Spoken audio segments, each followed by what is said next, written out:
Don't be distracted by short-term issues, because if you can back off and take a long-term perspective, you can get a very clear picture of where you're going to go today. I'm Jeff Jower.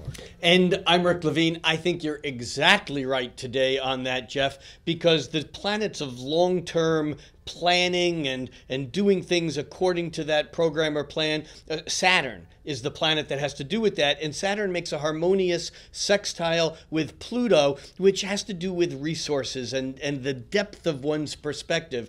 And when Saturn and Pluto hook up, we can make use of our resources in a way that get us to the distance and allow us to sustain that work for a long time.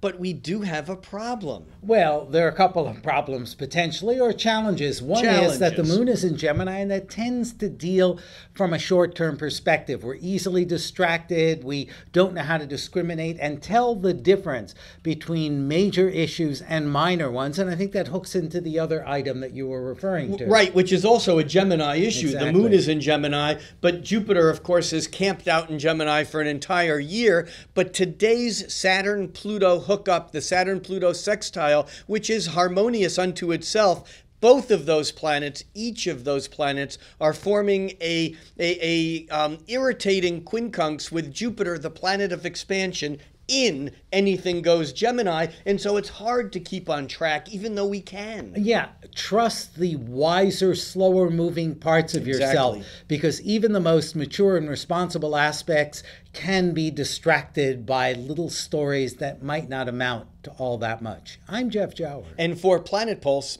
I'm Rick Levine.